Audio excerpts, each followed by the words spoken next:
Yeah. Yeah. Expanding and pinning. Namo tassa bhagavato arahato samma sambuddhassa. Namo tassa bhagavato arahato samma sambuddhassa. Namo tassa bhagavato arahato samma sambuddhassa.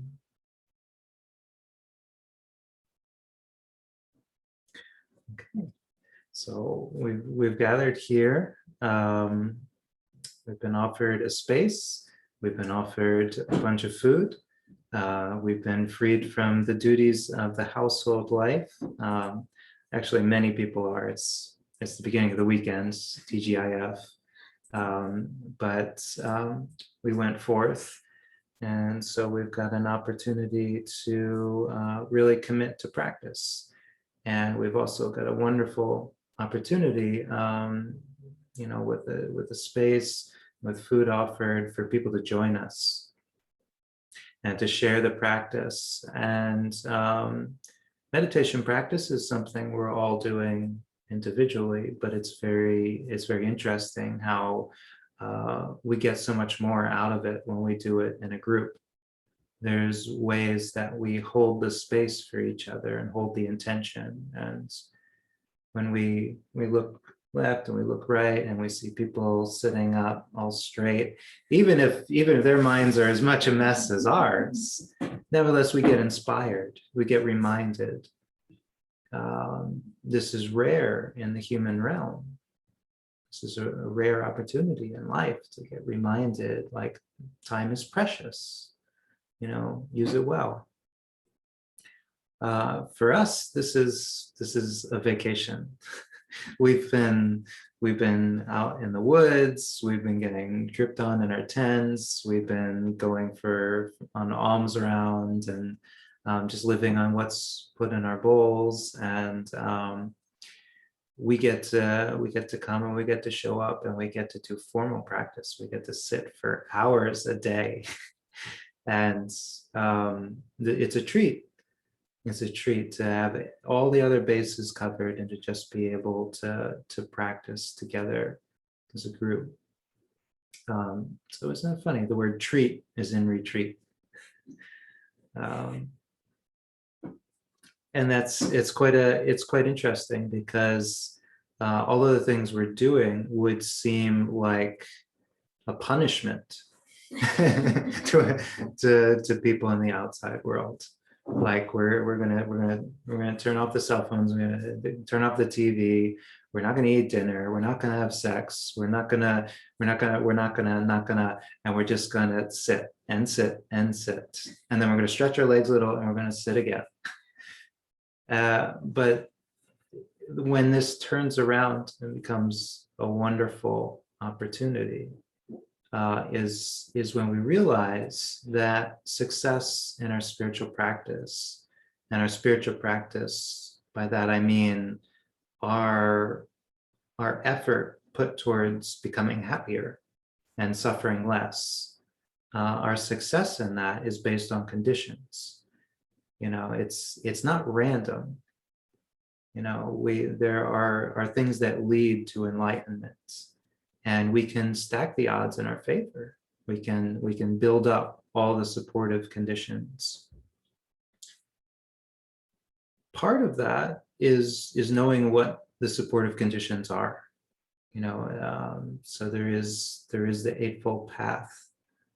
There's Sila, Samadhi, Panya, morality, concentration, wisdom.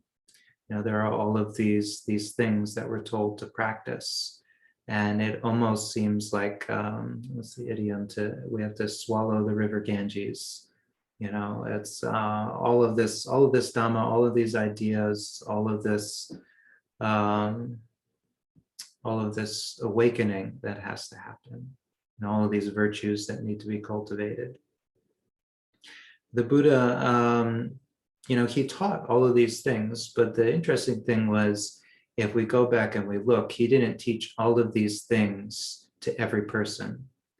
We have 45 years of the Buddha's teachings, but that, he wasn't teaching all of the Dhamma every single time. He would look at the person and see where they were at, and he would teach them the bit of Dhamma that they needed. And so while we have this wonderful collection of material and teachings and ideas and frameworks and 8 this and the 4 that and the 7 these and the 16 those, we don't need all of that, to get where we're going. We just need to have a clear sense of the conditions that we're building up along the way, and specifically to know sequentially, like, what do we do first, and then what do we do, and then what do we do? And that's really the focus of this weekend, is looking at that and introducing the idea of building supportive conditions sequentially.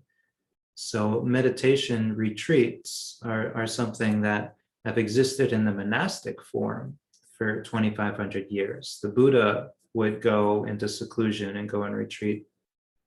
But in terms of everybody being able to do that, this is something kind of new in the modern world, this idea of a retreat, like a package where we show up and we get to do formal practice, and then we go home. That's something quite new, and to have it available to everybody. And the things that we do in meditation retreat, it's been formalized. We all know, we come, we take the precepts, we unpack our bags, we wake up early in the morning, we sit. We follow all of the rules, and we make progress in our meditation. But if we were to dissect what it is, all of these formal meditation retreats are based on, it always goes right back to a central theme in the Buddhist teaching. And this theme was what is called the Anupubbasika, the gradual teaching, or the step-by-step training of the mind. And this is the way that the Buddha saw teaching people, or training trainable human beings. Not everybody's trainable, but when he found somebody who had some potential, this is how we approached it. And there's one famous interaction with a monk named Badali. And Badali was a monk who was part of the Sangha right when the Buddha started encouraging the monks to not eat dinner. The Buddha said, "Come, monks, I eat 1 meal a day, and I'm healthy and comfortable." And the monks were like, the Buddha's asking us to give something up. But those who had faith said, okay, it's the Buddha asking us to give something up. And that's worked for us so far. And they had faith, and they did it. But Badali became famous, infamous, because he said, no, I don't wanna. And the Buddha's like, okay, Badali, you don't need to eat 1 meal a day. People give you food at whatever meal you go to, and you can eat half of it there and then take half with you and eat it later. And Badali said, no, I don't want to do that either. I could worry, I could get anxious, not eating. I want to be able to eat whenever I want to eat. And there are people who to this day won't go on meditation retreat, because we're going to limit their intake of food. So this is nothing new or nothing old. It's timeless. Yeah. But it was at the beginning of the monsoon season, the 3-month period where the monks would all go and practice. And it's very interesting that the Venerable Badali didn't have such a great monsoon season. He didn't have such a great rains retreat, because hanging over the whole thing was this reality that the entire Sangha was practicing with a particular training rule, and he wasn't. And they knew he wasn't, and he knew he wasn't. And so every time he would go to sit, Now, of course, he would want to get into deep meditation and a wonderful, blissful states, but probably all that came up was, I'm going to eat dinner. I don't care what they say. I'm going to eat dinner. That's it. But at the end of the rains retreat, the other monks said, hey, you've been suffering. Why don't you just go to the Buddha and admit you were wrong? And Budali is like, okay, it's my last chance. The Buddha's traveling away. It's the end of the rains retreat. So Budali goes, and he bows to the Buddha and he admits, he was just being stubborn. And the Buddha says, yes, you were just being stubborn. And but then they have a long conversation, and the Buddha talks to Budali about having faith, and don't you see, you weren't the only one who was being asked to give something up. Those who have attained any stage of awakening, they didn't hesitate to do what I suggested. It was only those who haven't yet had an experience of the path that had the question arise in their minds, what would I be without dinner? Yeah. So, but the Buddha also used a wonderful simile, which demonstrated that he understood, and he didn't really hold it against Budali. The Buddha offers this practice. He points out this path. He knows that not everybody's going to do it. He's training the trainable.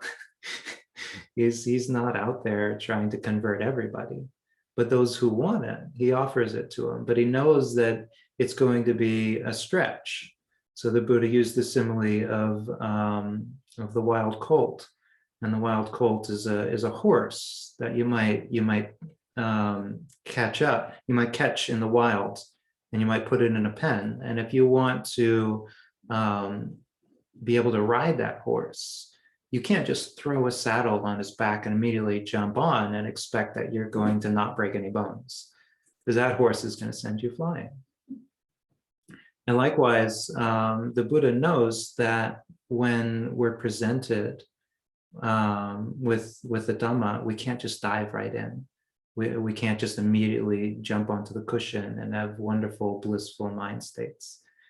And in fact, the reality is it might take a fair bit of practice, actually, like riding a bike, to get to any sort of pleasant states. It might be painful knees and scattered mind and lots of confusion about what we're doing, until we actually start to have a taste of the results.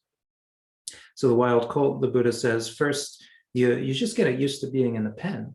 Once it starts to calm down, then you go up and you get it used to your presence. And once it's used to you being there, then you put a bit in its mouth. Yeah. And once every step along the way, the colt is gonna resist and thrash about, because it's something new to it. It's never been penned in before. It's never had a bit in its mouth. But as it gets used to each step, then you can go on to the next step. And once you get a bit in its mouth, then you put on the harness. And once it gets used to the harness, then you put on the saddle. And once it gets used to the saddle, you can get up in the saddle and get it used to a rider. Before you know it, this what used to be a totally untrained, untamed wild horse could be fit for a king. It could be a totally tame, totally calm and presentable, rideable horse. And so this simile is the horse, if you didn't pick up, is our mind. And it resists those things it has not experienced before. But also very interestingly, we've all been on retreats before, but it's very interesting that we weren't on a retreat yesterday. And the mind, actually our memory is pretty short. So the mind will act like the wild horse, even if it's familiar with these things, but it just hasn't been around them lately. It hasn't been in this format. When we first sit down, our mind is still wild. It's like, no, yesterday we didn't have any rules. Why are we going back to the rules? And it'll thrash about a little bit. But once we get it used to the structure of meditation progressively, then it's going to calm down, and it's going to know, wait, this is a good thing. Because, if we look at the experience of the wild colt versus the colt that is ridden by the king, which one's having a better time? One of them everybody's afraid of, nobody wants to get near, and the other can go wherever it wants. It just, it can be at the front of a parade. It's given honors, it's given the best food and bedding, and it's taken care of. Likewise with our minds, once we get used to these things, they don't seem like rules that pen us in. They seem like structure that direct us towards something useful. So what is this gradual training? What are these steps? So the Buddha returns to this theme again and again. And the first 3 steps are always the same. And then there's some difference in the rest of them. But the one I usually return to is one that's repeated throughout the long discourses. There's, I don't know, probably a dozen of the 30 or so long discourses that have this same structure. And I think it's actually almost verbatim the same. Because in the long suttas, you can use the long form, you don't abbreviate anything. And the Buddha talks about the gradual training. First, you have somebody who goes forth out of faith. That's just somebody who's like willing to give something up. They're willing to be trained, and that's the first step. Like you don't go and capture somebody on the street and put them in a pen and say, okay, I'm going to make you a meditator. No, they come to you and they say, okay, I want to be trained. And then the first step, the Buddha says, is sila. So you endow in them the virtues dear to the noble ones. And this is what was wrong right out of the gate for the Venerable Badali. That's why he didn't get any progress in his meditation, because he couldn't put up with the rules. He got one little pen and he just thrashed about for 3 months, and he got the results of that. This is where we start, and this is why we started our retreat with just reciting the precepts. As monastics, we got a whole bunch more rules than just 8 that give a container for our practice. And these are things that we can rub up against. But it's very interesting. The Buddha says, for one who is consummate in virtue, who is keeping the precepts that they have undertaken, they experience the peace of being blameless. And so we might not have super blissful, concentrated states in meditation, but if at any moment where we review and we say, oh, well, at least I kept the precepts today, we have all of the peace that's there from not having broken the precepts. We didn't get any fights. We don't have to cover up any lies that we told. We won't have a hangover tomorrow. So much went right, and it's usually quite invisible.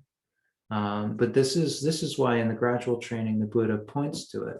He says, once you have this, you begin to experience the peace of being blameless. And this is something we're going to, it's the first thing we're going to look at. So tomorrow we're going to look at this, and we're going to try to sense it, as it arises. Because, we show up at the retreat, we've been doing all kinds of things. So maybe it's not easy to review what our sila is like. Have we been keeping all of the rules? But the retreat itself is a container. We made the container so that we can keep the rules. And in a way that we don't even have to think about it. All we have to do is just surrender to the form.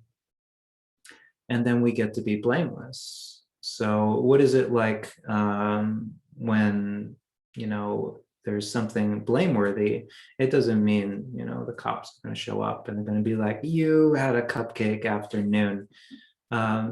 You break one of the little rules of the retreat, probably nobody's going to even say anything. Some people might furrow their brow at you, but probably not say anything, because it's on you, right? You're the one who has the opportunity to get some peace. Yeah. And if you don't want it, then you don't want it. Yeah. And then you can expect you won't get what follows after. But if you keep it, then you can sit there and you realize that nobody in the room is like, they ate a cupcake. Nobody's saying they ate a cupcake. I saw them eat a cupcake. Cupcake eaters. They're not keeping the rules. Nobody will be thinking that. And it doesn't seem like much, but that is something. The Buddha said when you keep at least the 5 precepts, you're giving a gift to all sentient beings, the gift of freedom from fear. It's powerful, powerful karma. And this is part of why practicing in a group is so powerful, because you're all giving that to each other. That feeling of trust and security, is being shared. The second step of the gradual training is something called sense restraint, indriya samvara, and restraint. Some people think that's not quite the best translation, but it's tricky. It's a tricky concept to point at, but it's sort of, you can think like putting the bit in the mouth of the horse. There was nothing there, and because there was nothing there, there was no sense of direction. If there's no bit, there's no harness, then there's no way to tell the horse what direction to go. You can give it a little kick and it'll go, but it's just going to go in any direction at all. And indriya samvara, sense restraint, is the idea of starting to pay attention to what our 5 senses are being drawn towards. And this is, sights, sounds, smells, tastes, and tactile sensations arising in the body. So the idea of sense restraint is entering onto a practice of starting to pay attention, because this is where stuff is happening. When we are exposed to particularly pleasant or beautiful sense contact, our mind is going to try to move towards it. When we're exposed to a particularly unpleasant or repulsive experience, we're going to try to recoil. And this will cause wobbling in the mind. This will cause thrashing about. It will disrupt our meditation. It will disrupt our practice. It will leave echoes in the mind. So the idea of sense restraint is not that we're trying to wrap up our senses or close them down or go into isolation chamber and box them up. We need our senses. They're feeding us information. We're not turning off. We're waking up. We want to experience them, but it's like the Buddha likens it to being having a guard at the entrance to a castle. If the walls of the castle are contiguous, there's no breaks in the walls, then everything that comes in and out they're going to go through that front entrance. And if you have a watchman, somebody right there paying attention to who comes in and who goes out, then at any point during the day, that watchman knows who's inside the castle. So it's the same with our senses. If we're paying attention to what we're experiencing moment to moment, then we know what's going to be bouncing around in the mind. Because our mind is a conditioned phenomena. What we see, what we smell, what we hear, what we taste, what we touch, that's what we think about. Until all of that kind of goes quiet in deep meditation, that's going to be what's leading us onward. That's going to be what's directing our train of thoughts. So sense restraint is where we're not going to just let our senses do whatever they want. Buddha says if we left our senses uncontrolled, then unwholesome states of coveting, greediness, or vexation might arise. And so we practice restraint of the senses. And so in so doing, we get another level of peace of being blameless. And this is even more sublime and a peace that we can experience for ourselves. And the most obvious simile I could think is the simile of the couch potato. So if you were to binge watch a really important show, you could maybe tell all of your friends, this was research. I need to be able to if somebody asks me what happened in the show, I need to tell them. But say you were to sit down on a couch on a Sunday morning and you were to just watch stuff. Just find something that's on and just watch, and just you're flipping through the channels, and basically your whole day goes by and you're just sitting there on the couch. At the end of the day, you didn't do anything immoral. You didn't kill anyone. You didn't steal anything. And yet, if your mother came in, what would she say? Look at you. Anybody came in, they'd be like, that was not a fantastic day. I get it. You work hard, but you could have done better. And so even when we let the senses be uncontrolled, even though it's not immoral, there can be a certain amount of blame. And whenever there's blame, it's not just coming from outside. We know. We'll blame ourselves and be like, oh, okay, I'm one Sunday closer to death. And I didn't really accomplish anything there. But we're not going to get that experience this weekend. And why? Well, because, we're not going to be doing anything particularly extremely virtuous per se. We're not going to be feeding orphans or, building a stupa or anything. But we'll have given up, like just indulging our senses. We'll be paying attention to what's happening right here, not seeking exciting experiences, but just receiving the experiences that we're getting. Like the sound of the stream, or the crickets, or the wind. The feeling of just being here on a cushion.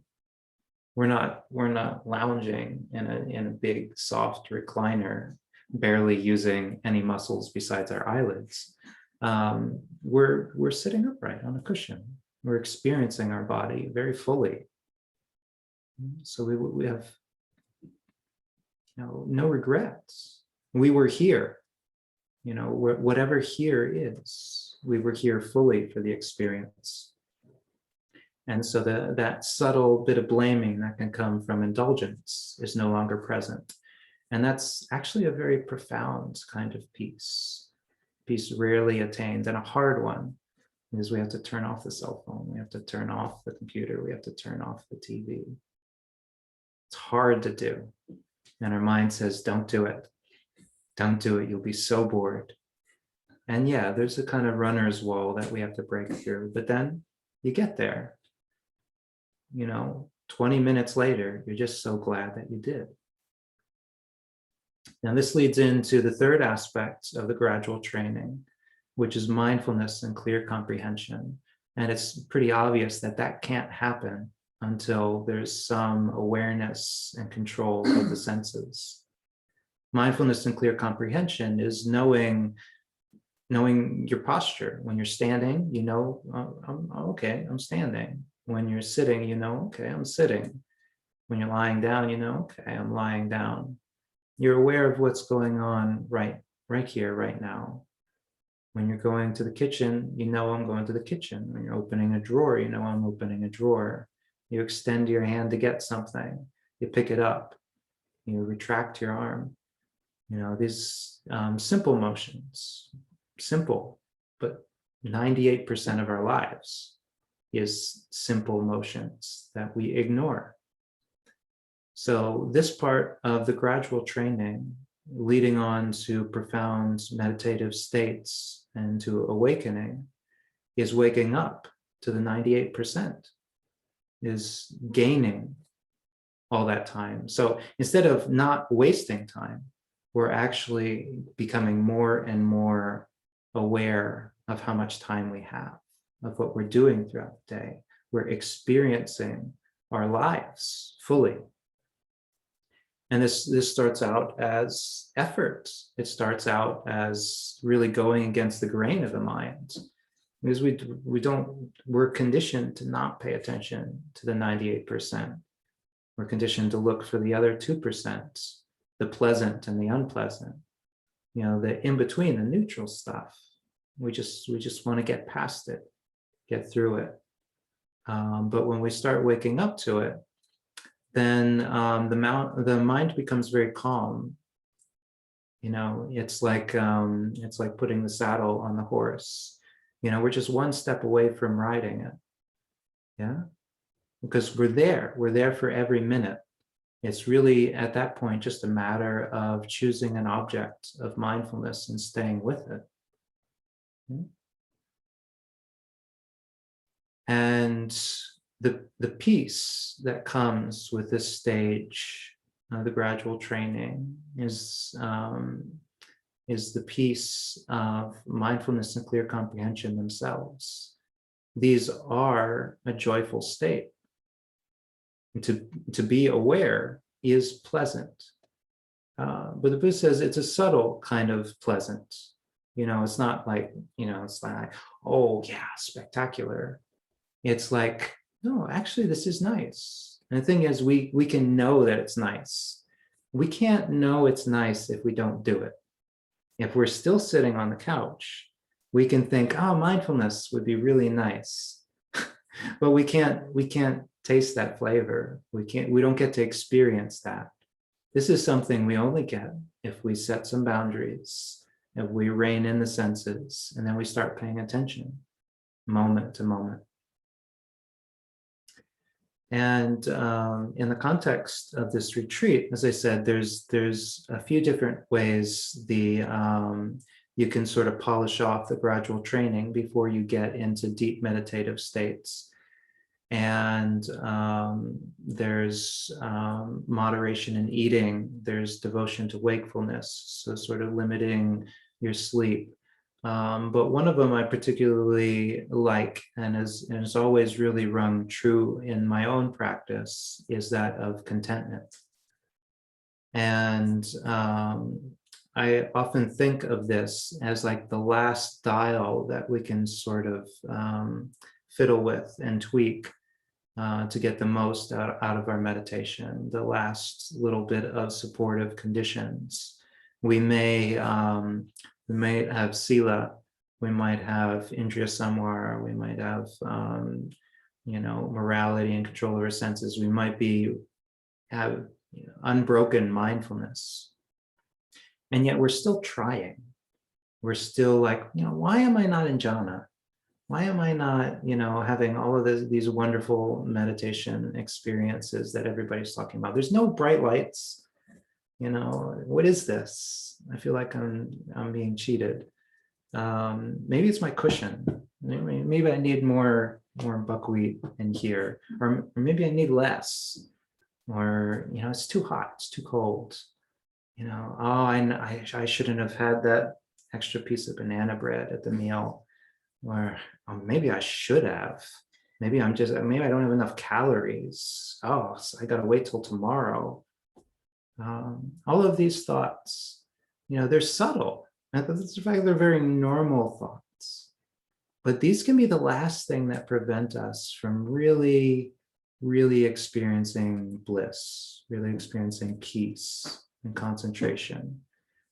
These little thoughts of not being satisfied yet. Because it's interesting, in order to really dive into a meditative experience, we have to accept what our condition is. We can only start from where we are. We can't start from somewhere else. We are just right here. And if we don't like what's right here, then we'll never get started.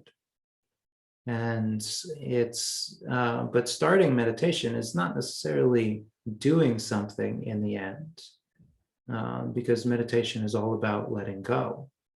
And so the last little bit of letting go is often the letting go of trying hard.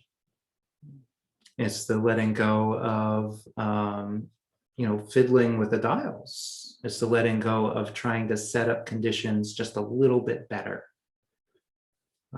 That last little bit of letting go is actually the letting go into the faith and the certainty that we've done everything that needs to be done at this point. Because we know we've perfected our sila. We know we've controlled our senses. We know we've been mindful. Because this contentment is not going to arise just out of nothing. If we haven't been practicing, if we haven't been controlling our minds, we won't be content. It doesn't happen that way. But if we have been doing those things, then we're going to feel this momentum. It's going to start to feel really right. It's going to start to feel really peaceful. And we're going to start to feel some gratitude. Hey, I really did it. Or I'm really doing it. It's really happening. It was hard. I had to turn off the cell phone. It was like giving away my only child. It was so hard to, and afterwards there was this vacuum of not hearing the little ding of getting new messages. But I got through it. And now here I am. And all we have to do is say, maybe I had a really good meal today. I got enough. The temperature, hey, it's not bad. At least it's not hot. It's not that cold. It's pretty, at least it's not raining at the moment. Yeah. We just look and be like, somebody gave us a room to practice in, beds to sleep in. Somebody gave us these things. It's this last little bit for the mind where we say, okay, yeah, we've got everything we need. So we can just let the world go. And that tends to be the point where you can really dive into your meditation, where there's going to be nothing slowing you down. And I can say the gradual training, it definitely, it's something we see on retreat, but also in terms of the holy life, in terms of being monastics, or in terms of being long-term practitioners. This is not something we only see on retreat. The more we do this, the more it starts to seem right. And the more quickly we acclimate to these things, the more we take advantage of circumstances when they come along. We don't necessarily have to go deep into the woods to a remote meditation center, to get these kinds of peace. Any day of the week, we can say, I didn't kill anyone today. And it'd be like, and that means I don't have anything to feel guilty about. I don't have any regrets. We can go through a day and be like, it was really great. I didn't turn on the TV once. But my mind feels so spacious. We can sense the opportunity, like, oh wow, there's nothing going on. I don't need to put a layer of silicone on anything. There's no rain in the forecast. Yeah, everything's covered. My duties are done. What if I were to just go out to the walking path? Or what if I were to sit down on my cushion? Yeah, these opportunities are going to come up. And when we start to cultivate this and notice this and know this, be like, yeah, this is the path. This is the practice. This is sequential, and it's reliable. And just step by step by step, then we're going to fall into the grooves more and more. And that's when we really will be getting bliss in our meditation, when it really will be working for us, because we'll be holding on to the supportive conditions. You know, and it's like the horse that's fully trained. They might get, you know, they might get kind of complacent if you take all the stuff off and you just let them run in a pasture for a while. But, you know, the moment you're like, okay, hey, there's something to do, you know, they'll come and they'll respond and they'll know exactly what it is, because that's what they've practiced, they've trained for. And the same with our mind. It actually likes structure. It likes to be tame. It likes to be calm. It likes to be peaceful. It's just convincing it that it likes those more than immediate gratification, and showing it what this peace is like. And so this is what we're going to be looking at during the next 2 days. So tomorrow we'll have the chance to really explore the first 2 factors of virtue, keeping the precepts and keeping the container of the retreat, being congenial with our fellow retreatants, not starting any fights, and just seeing how that makes for a peaceful space. And then just reining in the minds, just not jumping onto the phone, not reading and rereading the little quotes on our tea bags. You know, just being with what is. Yeah, just knowing what we're seeing, knowing what we're hearing as we're, you know, seeing and hearing. And then on Sunday, we're going to investigate mindfulness and contentment, and having practice for an entire day, you know, full 11 hours of structured practice together. Then the next day, we'll be able to see that resonance in the mind. We'll see how the mind will sort of snap to the meditation exercise so much more readily.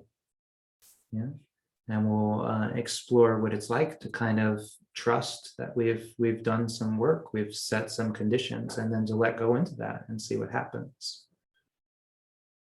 Okay, so that is the framework, and after that, we'll offer some meditation guidance in the mornings, and then we'll do some dialogues around these factors in the afternoons. But otherwise, it's just up to each of you. If you want to be that trained horse, then this is how it's done. Right. So I offer these thoughts for your reflection tonight. Sadhu, sadhu, sadhu. Okay. You can